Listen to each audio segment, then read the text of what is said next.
tape 4 with Helen Fixler. So this general told you to leave Prague. Right. And what did Because you do? So we got together a few families, and I was already, what month was it? I must have been about 5 months pregnant, because Betsy was born September the 7th. So we got together a few families, and we tried to go over from Czechoslovakia over the border to Germany. And we made it. And we came to Germany, and we wound up in a small town, Egenfelden. And there the Jewish organization put us up also. They gave us one little hotel, it was called Hotel Habel. Everybody had one room. And we become all very close family friends, the Polish people and everything. Matter of fact, we came out early because I had one uncle, one was dead before, my mother's brother in St. Louis. So he sent me papers right away. My cousins, the soldiers, I didn't even know that I have family in America or anything. But my 2 cousins, they were much older, because my aunt was 16 years older than my mother, so her kids was almost my mother's age. So they wrote to the uncle, they had the address, and they told him, your younger sister's daughter, one is living too. So he asked for the name, and I still don't know from nothing. And we were with the registered to go to America, to Israel, which it comes first. But Betsy, my daughter, was born already. I think she was about a year old. We were walking with her, and an American soldier comes over and talks to us. He was talking a little Jewish, not English. So he said, where are you going? I said, we're waiting to go to America or 2 days. So he said, do you say as a Bashir if it's really meant to be? So my husband and I were walking with the baby, and he said, in St. Louis, I'm looking for somebody so-and-so, a Godinger. And she has an uncle in St. Louis, and he sent her visa. I don't know, because my 2 cousins were in Paris. So he thought I was there too. So he sent only for me the papers. But I didn't know that I have the visa waiting for me in Paris. So when he gave me the address, and we wrote to the uncle, and he told us that it's in Prague, and Prague and Paris.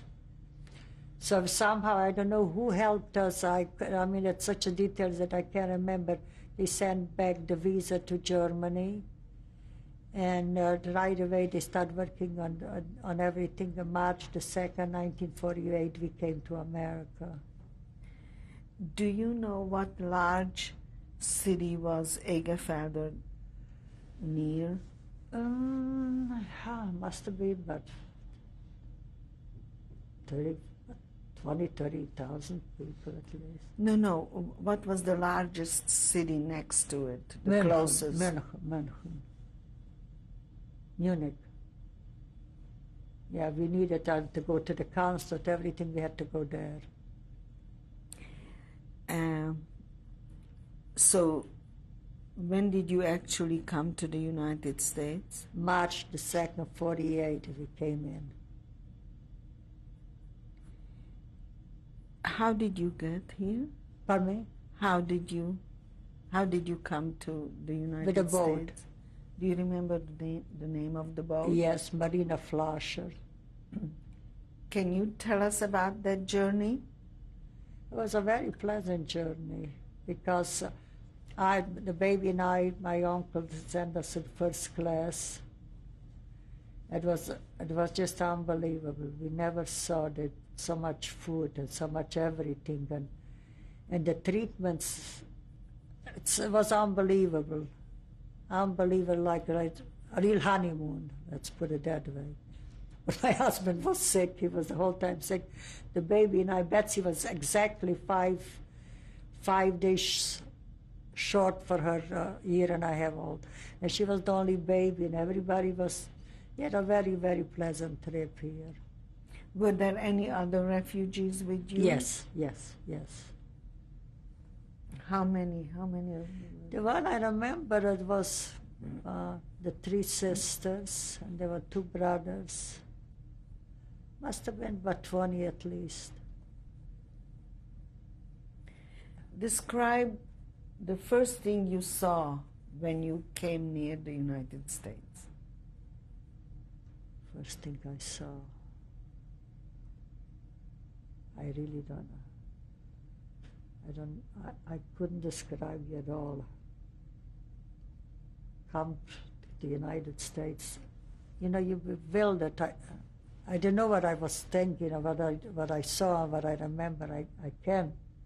I know people were waiting for us. They took us to hotel, because the next day we went on the train to St. Louis, but when I went off the boat, being 8 days there, so I remember it was day or night. I don't remember I really don't remember to describe, but I know we were treated already like really people, better than we ever saw it in our lives. Who waited for you? My uncle's some friends, and the joint was there, but they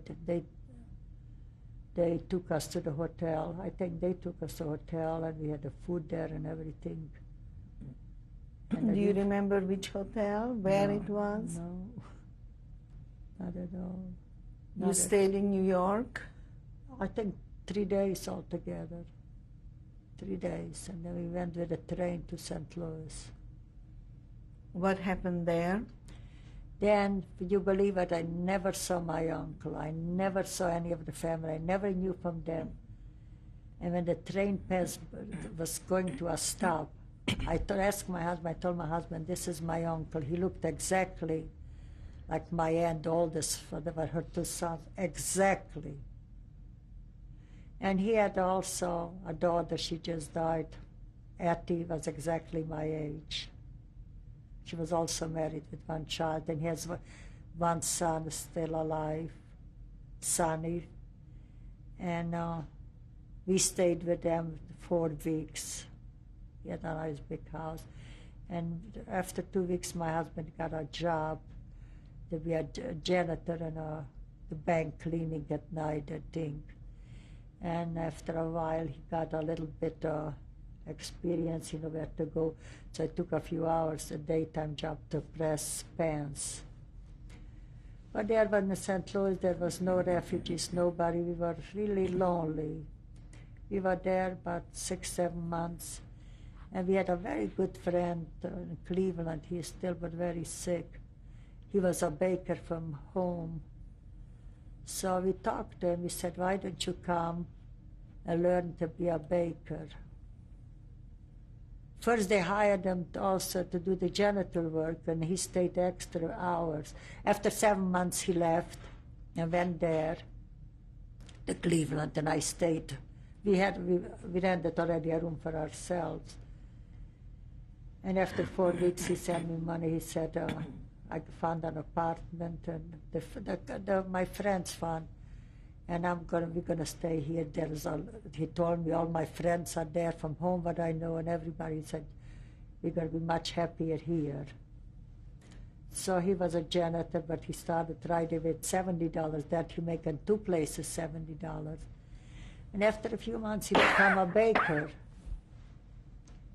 And that's how, little by little. And yes, we had a real religious rabbi, a Polish one. And when we became friends on the boat, when he loved the baby, and his wife was left in Germany, yet she didn't get a visa. So he wished me, a year from now you should make a bris. We came in March. When I found out I was pregnant, but I wished for that rabbi, I hope nothing happened to him. A year later, I had my daughter. Exactly, we came March the 2nd, March 28. That's all I needed.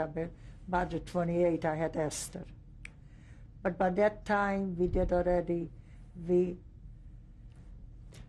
took out a friend already, a Polish one, a family. We became very good friends. They were hidden by Polacks for all the years.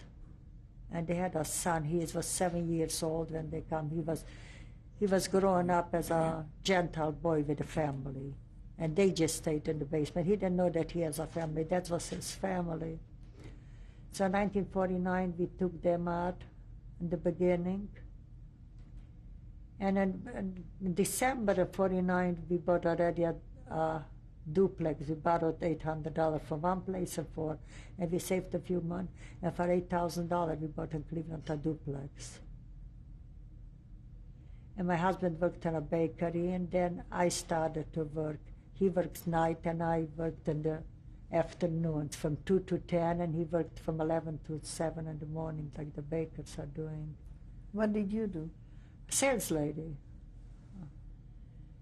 And we stayed and we came to Cleveland, and 48, I don't know what month, must have been October, November. And we stayed in Cleveland till July the 4th, 1954. I could never work for nobody. I had to be on my own. So we had a few dollars, and we thought we were going to sell the house, we were going to buy some business. So we looked around, and we found a business in Steubenville, Ohio. There was about 300 Jewish family. The rest of it was Gentile. And there was a Jewish guy had a very good bakery. And he sold it to us because they didn't have children. They become aged, elderly. They were. Now, the 75 was young there. The 60 was old. So we bought it for $30,000. And we did very, very well there. And then the girls, Betsy, became 15, and they're starting dating, you know. So I said, Herman, it's time to leave. We have to go someplace else. So we couldn't decide to sell and go to Cleveland, or I have already my cousin Blanca Friedman here and another few friends. He said, why should you come here? So in Betsy, what year did we came? 1962 in March. We came to Los Angeles. And for one whole year, we didn't work. We want to look around and what to do and what this. And after a year, we bought a liquor store in Compton. We were there for 21 years. And meanwhile, Betsy went to Berkeley.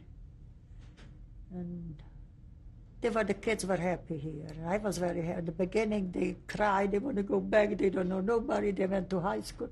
Nobody even says boo or moo. Why did you bring us so far? But after a while, everybody was happy. I wasn't happy either but I told them, here we are, and everybody's going to make the best of it, and that's it. And we did well. We made a nice living. I educated the children. I helped them with everything, with reading, buying homes and everything. So, where were you living? We were living when we came, we rented an apartment on Romaine. And then, when did we buy this house here? I think in 1972 or 73. We are here a long, long time. We bought a house, it was a junkyard. When your daughters were growing up, did you tell them about your story? I told them that they always asked me because other kids had aunts and uncles, and we were living in Cleveland on a Jewish thing. Where is my grandfather? Where is that? I said, when you get a little older and you really, really understand, I'll tell you the whole story once, and that's it. I don't want to make them feel guilty or they should feel sorry for me. I wanted them to grow up normal. And then I figure when they get older, they're going to find out the whole truth. But I told them what happened, and they understood, and they never asked me again. How old were they when you told them? Around 10, 8 and 10.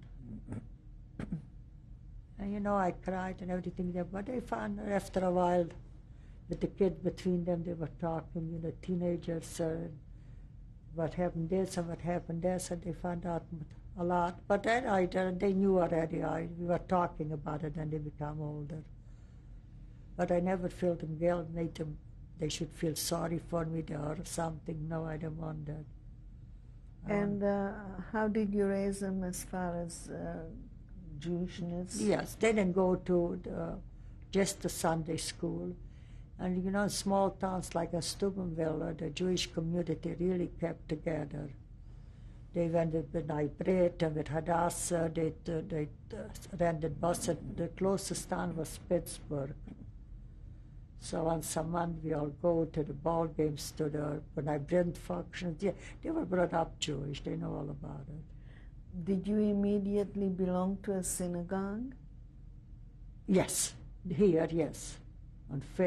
On Santa Monica and Spalding, there was a little synagogue, strictly very Orthodox. And back east? And back east, definitely, right away in Cleveland, and then in the Marmar Shul, and then in Steubenville especially, you had the kids to Sunday school and everything. And then when we moved here, we belonged to Beth Jacob all the years already. Do your children keep the religion? They don't keep kosher, no. Just I keep kosher. But they keep the holidays, they keep everything, they know everything. The kids are, my grandchildren were all bar mitzvah and conformed. But like I say, I can't tell them what to do.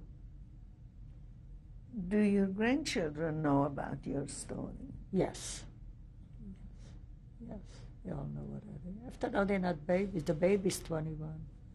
They all know about it. Is your husband a survivor? Yes. How long have you been married now? November the 20th. It's going to be 53 years. 53 years, right. Do you talk about it between the two of you? Oh, yeah. We laugh, we cry, we talk, yes. We had a very good marriage. My husband all his life. Do whatever you want, make whatever you want, as long as you're happy. That's all he wanted to make us happy. The kids and I, and even now, he is such a this, what he had.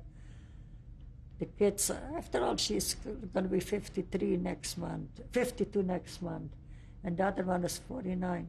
The kinder at home already, the kinder do, the kinder there. And when they were little, he never touched them, never disciplined. I had to be always the one. So he always used to say in Yiddish, "Was wisst ihr von the kinder? What do you want from the children?" I don't know, one Friday night we were at a table. I don't know what she did, the younger one, and I started. And he started, "Wus." I said, "Herman, that's it." So she asked, "Daddy, you want me to finish the sentence before you tell Mommy was wisst ihr von the kinder?" That was his order. And now to was wisst ihr von the kinder. He always just worried about it. Why did you want to tell your story now? I don't know. When my granddaughter, the older one, the turning her daughter, she said she would like to have it, and sometime when she has children or anything, she would like to have it. If we go, they should remember what happened, why they didn't have no grandparents, why they didn't have no uncles, no aunts, no nothing. So I think she mostly, we are very close, the whole family. We're very close. We never know this. Like when Betsy goes out sometime, when the boys were younger, she saw something by. They never knew you have to pay it back. She bought it. And even now they go shopping, we never pay each other back for anything. Everything is ours. That's how we live. My daughter has paid off home, both of them. Everything, we never looked, Is there anything that I did not ask you that you would like to talk about? Yes, but I mean, from before or now, Either. yeah, I had very, like when my daughter, younger one, got sick. That was devastating 4 years. And just 2 weeks before the wedding, she had to wear men's slippers. She was taking 12 cortisone dailies. What was wrong with her? She had nephritis. And I had a doctor, but everybody, you have to have a specialist. I went to a doctor, but he was gentle, and he experimented on her, and he pushed her in daily 12 cortisones. You know what it is? She was 4 years in the hospital, in and out. How old was she then? When she started, she was about 17 or 18. And she met that guy. She wasn't really in love or anything, but she was so beautiful, he wouldn't let her go. She didn't want to get engaged, she didn't want to get married, but he forced. So I told him, Eric, just before the wedding, 2 weeks before the wedding, so we went to the doctor, and he tells me, I didn't think that she hurt me. I didn't think she hurt me. The doctor told me, let her have anything that she wants. She doesn't have more than 2 or 3 weeks to live. And somehow she heard it, and I was hysterical.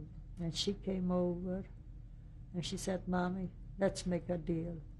I'll make a deal that I get better, and you make me a deal you're not going to worry and cry no more. So, and they wanted to get married. She wanted a big wedding. So Betsy got married April 11, and she got married on her husband's birthday, June 27, the same year. And to the chuppah, we had to carry her. And she got married at Sinai Temple, and we were talking to the rabbi. We said, no speeches, no ceremonies, just the Kippah Kadisha, make whatever the ceremony. And after the chuppah, she tells me, I don't want nobody to take me, I just want to walk down with my husband. And she sat down at the table and she ate.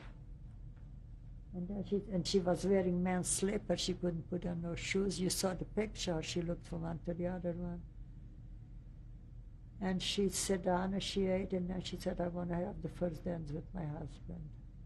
And Dr. Plotkin was there, and the ambulance was there. And after midnight, she went straight to the hospital. But like I say, like a miracle, the way she walked down. And she ate, and she danced. So she was in the hospital, I think, a week or two, and then they went on their honeymoon.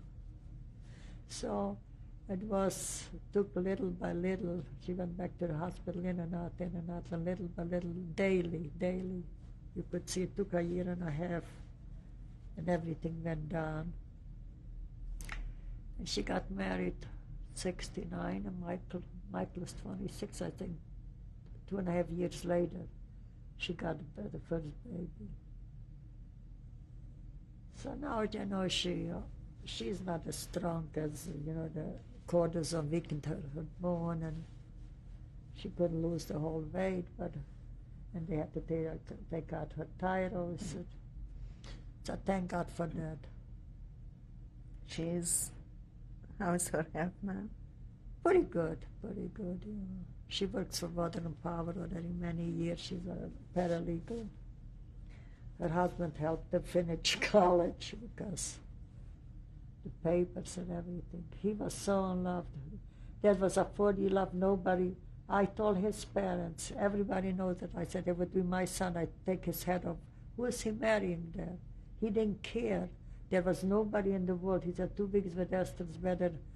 And after 14 years, and you should see who he married, a Mexican, really an ugly one. They got divorced? Yes. After 14 years, he went with a Mexican. She got better sex.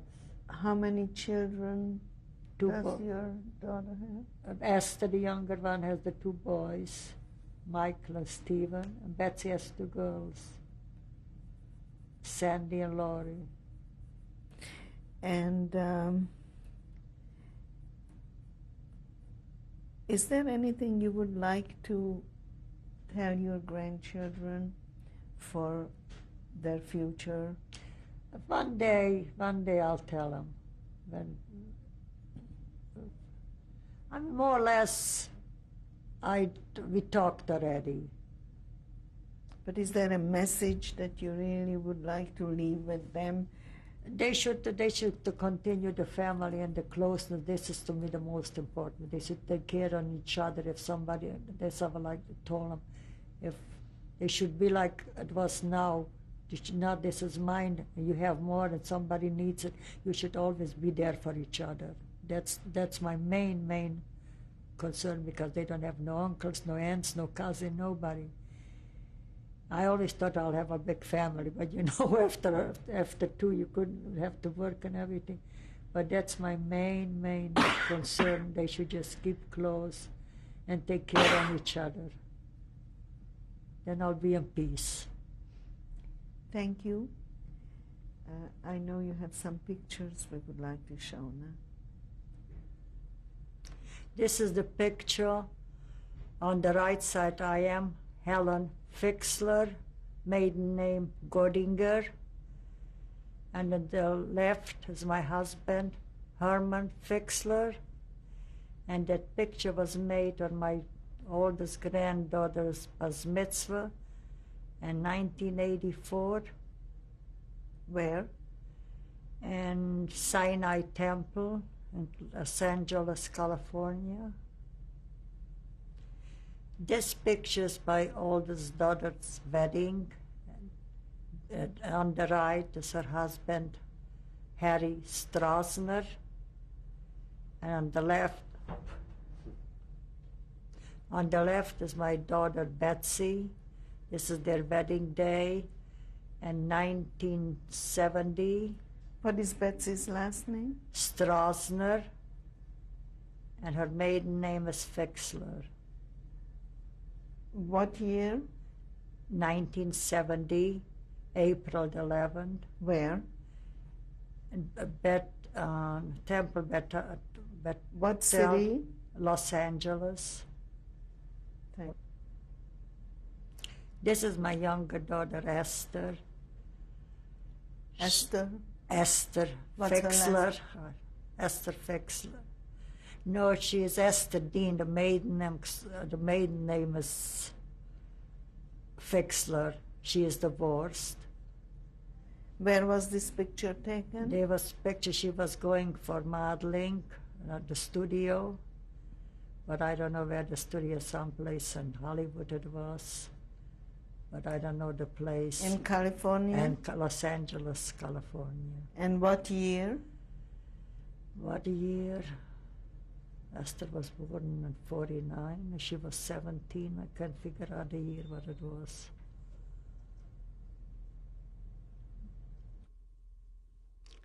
The picture that you're seeing now, it's my older sister. Her name was Eti Jakubowicz Godinger. She perished in Auschwitz. She was married, and she had a little girl, I think a year-old one. So When was this picture taken? in 1940, Where? in Sinovir, in Czechoslovakia.